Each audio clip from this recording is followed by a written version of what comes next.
Hello ladies and gentlemen to yet another video of mine. Today is a very special day. Why? Because it's Christmas, my favorite day of the year. Excluding the absolutely miserable cold of Canada, it's the most wonderful time of the year. So I thought it'd be a fun idea to do a Christmas special of sorts. We all know Santa Claus, right? The old man that breaks into your house, drops off presents and coal while drinking your milk and eating your cookies.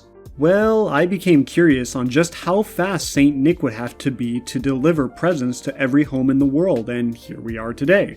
I'm gonna do my best to get Santa Claus's speed off of his yearly feat. Let's get calking.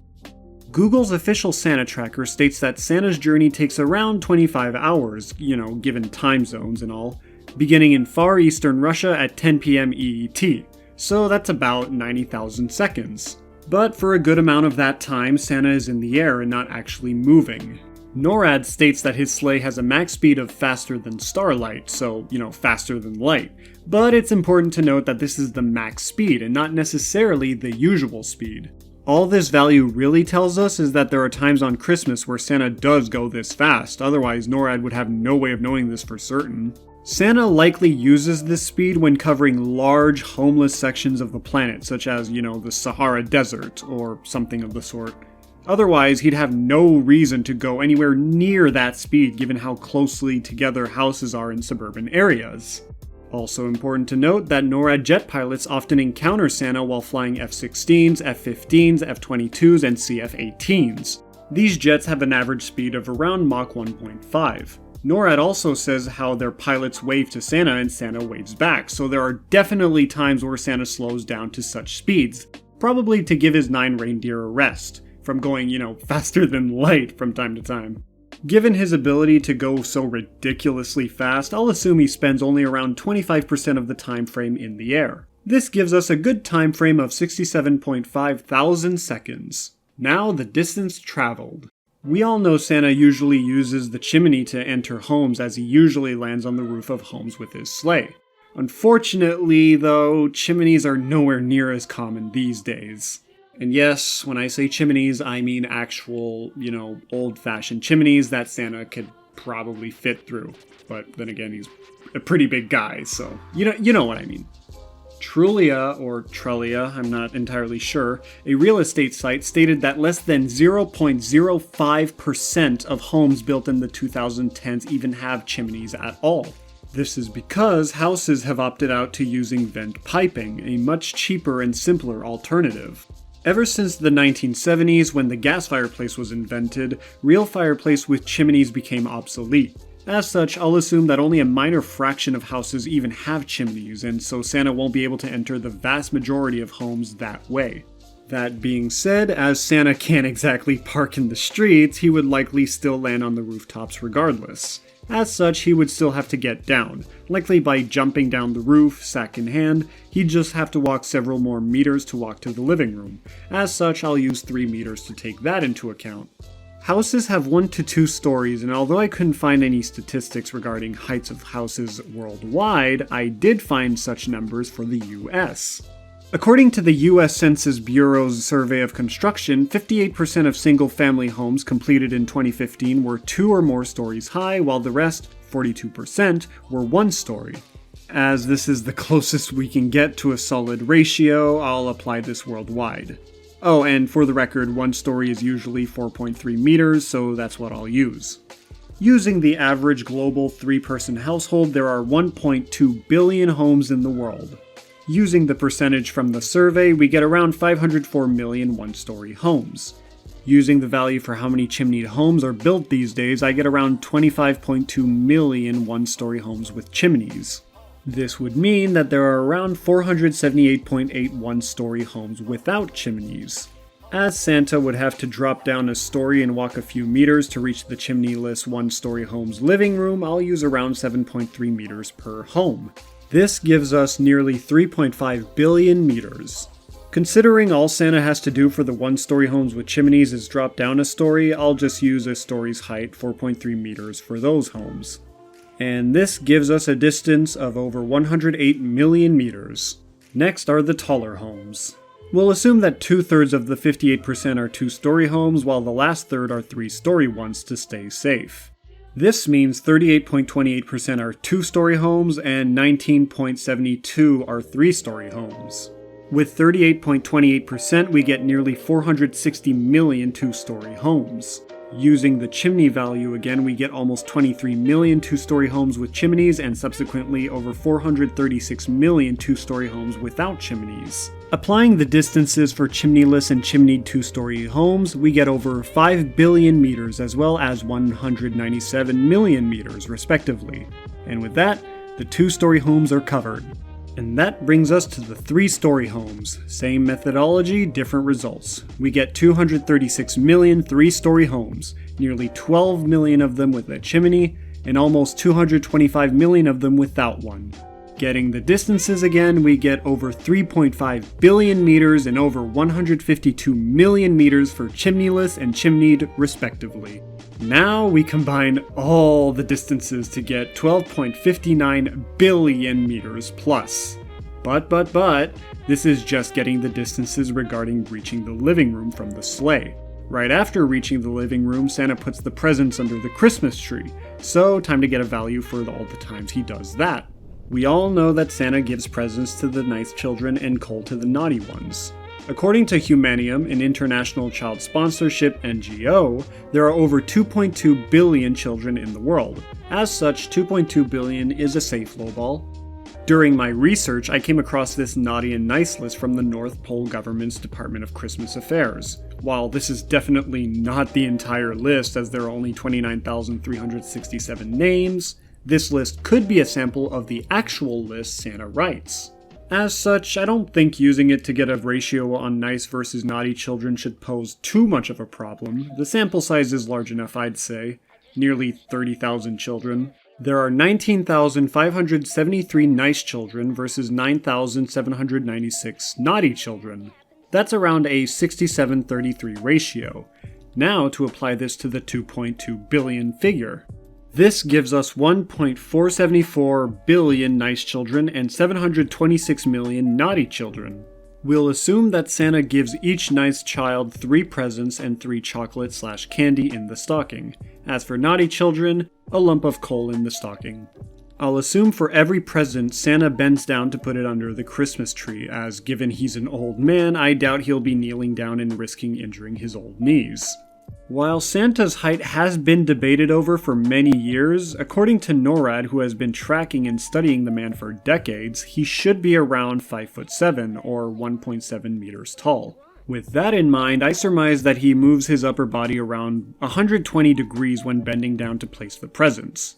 And this calls for some circumference time.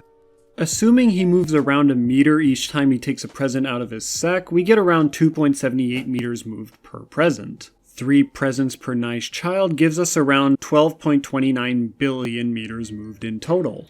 Now the sweets and the coal. Let's say he moves a meter to take the object and another to put it in the stocking. This gives us a bit over 8.8 billion meters for the stocking fillings of nice children. Getting the distance for the stocking fillings of naughty children and combining it with the last value gives me a distance of nearly 10.3 billion meters. After that, I estimate he moves approximately 2 meters to eat the cookies and drink the milk left out for him. This happens in every home as well. For the cookie eating and the milk drinking, we get around 2.4 billion meters traveled. Once he's all done with his work in the house, he goes back to his sleigh. To take that into account, I just need to double the distance he needed to travel to originally reach the living rooms. And so we get a distance of over 25 billion meters for trips to the living room and back. Finally, it's time to tally up the distance traveled by Santa Claus every single Christmas. Combining all the distances gives us over 50 billion meters covered by our jolly old Saint Nick. Now we apply the time frame. The final speed for Santa Claus comes out to be nearly Mach 2,200. This is over 650 times faster than the fastest jet in the world. Not bad at all for a 260 pounds, 1,600 plus year old man. However, while this number is impressive and all that, NORAD actually argues against the notion that Santa is this fast. They say that Santa would not rush his important work, after all. But if Santa does his entire delivery in 25 hours, he has to be that fast, right? So what gives NORAD? Well, NORAD actually has a theory, and it's pretty interesting.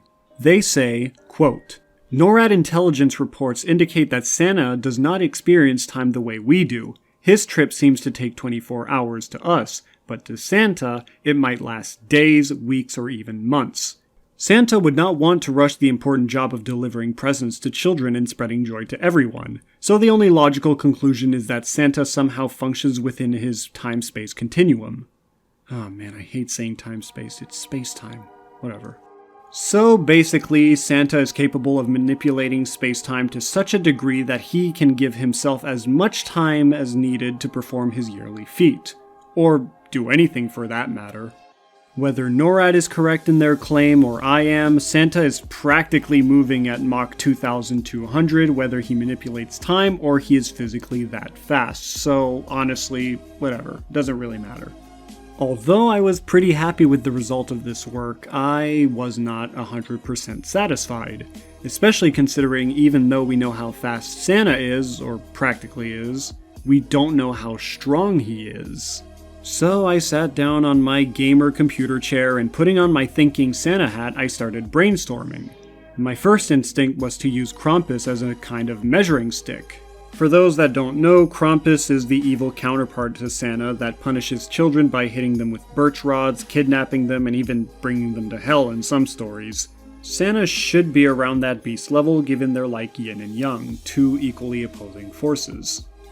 But I couldn't really find anything big that Krampus has done in the past, or does on a regular basis, so that was a dead end.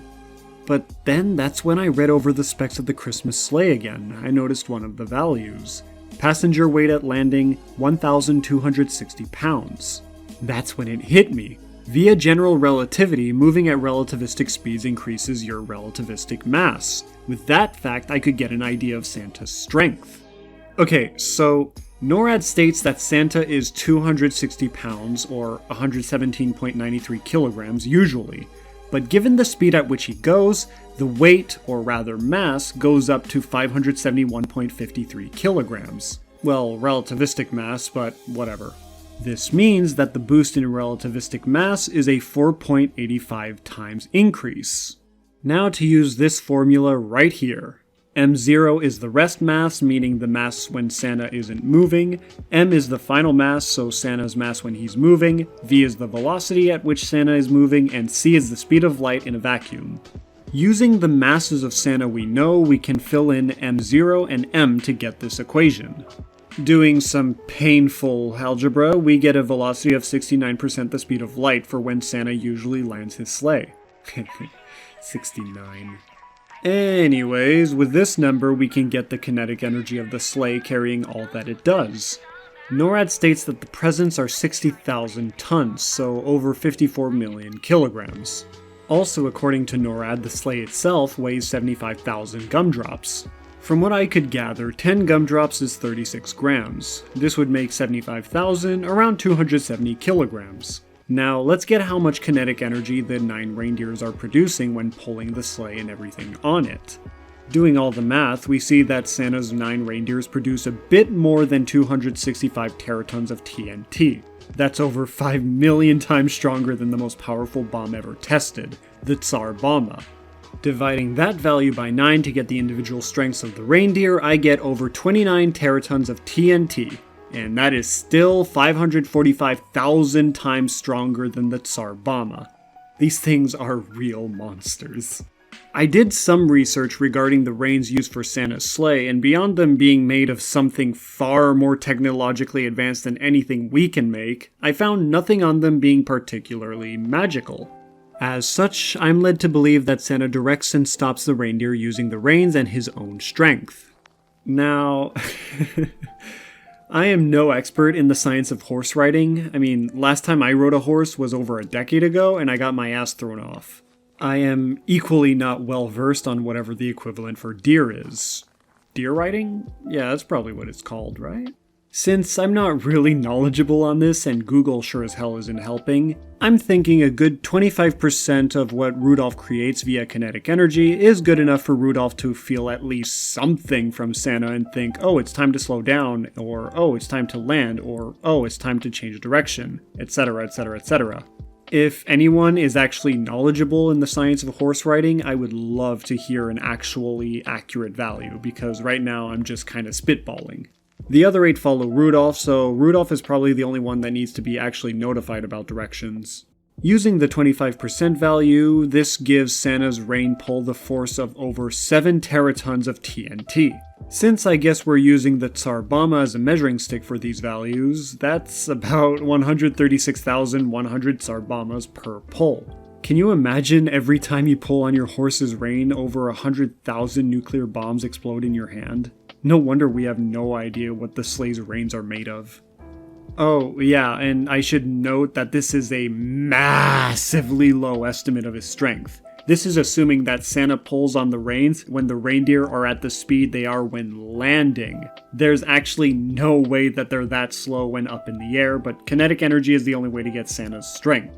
The landing speed is the fastest speed we can get of the sleigh without it going faster than light, which would make kinetic energy impossible. Realistically, Santa is way stronger than this, but this is the best we can do until NORAD releases more info on the science of Santa and his sleigh. Now that we got Santa's speed and strength, being a numbers lover, my mind moved on to the next thing about Santa I was curious about. What is the value of Santa's sack given all the things inside of it? Let's say the Grinch didn't just steal all of Whoville's presents, but all the presents in the world. How much would his bounty be worth? First, let's determine just how much the presents individually should cost. We'll use a solid but say $50 price tag per present. As we used 3 presents per child earlier, we get a value of $150. Applying this value for every good child, we get a price tag of $221.1 billion. To put that number in perspective, with that amount of money, you could buy our future overlord Disney twice and still have over $35 billion left to spend. But, there's still more than presents in the sack. There's also the candy/chocolates. Assuming that each sweet is worth around $2 each, a regular candy bar, we get a value of over $8.8 billion. And lest we forget the last set of objects inside the sack, the coal. I actually searched far and low on whether or not Santa carries the coal inside his sack alongside the presents, but I couldn't really find anything confirming it. However, Occam's razor dictates that the coal is also in the sack. After all, he needs to be able to efficiently give both presents and coal to children in the same house in case one child is nice and the other is naughty. Carrying both the presents and the coal in the same sack would be the most efficient way to do so. Now, Santa gives the naughty children a lump of coal, but how large is a lump of coal? Well, I imagine said lump of coal would be a few ounces. Amazon themselves sells 2.39 ounces of coal as a joke present, so I don't see much of a problem with using 3 ounces for what Santa gives the naughty children. 3 ounces comes out around 0.1875 pounds, so that's about how much each naughty child should get. According to this Scientific American article, Santa gets his coal from the island of Svalbard. After doing some digging, or should I say mining, I determined that the majority of the coal, if not all the coal from Svalbard, is bituminous coal. I won't really go into detail on what that means because A, I'm no expert on coal, and B, all we need to know is the price. According to the U.S. Energy Independence Administration, bituminous coal is valued at $50.05 per short ton, or per 2,000 pounds. Using the number of naughty children and the amount of coal each one gets, we get over 136 million pounds of coal. That's a bit more than 68,000 short tons. Applying the price tag to that many short tons gives us a bit more than $3 million. In the end, the value of the coal didn't really add all that much to the overall value, but hey, with the sweets accounted for, we have a value of nearly $230 billion. Assuming the Grinch's bounty would be the equivalent of the sack's value plus the $100,000 fine granted by a grand theft felony charge, we get a bounty of $229,947,406,503.10. Whoever can catch the Grinch will have a very merry and rich Christmas.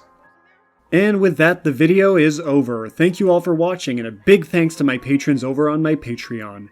STK Inc., Siegfried26 Kirihais, NASA, Poison, and Bezojev. Love you guys a ton. If you like this video, don't hesitate to subscribe to see more like it. I'll do my best to keep my videos well made, but more importantly, consistent for you all. See you all next time, and have a fantastic Christmas.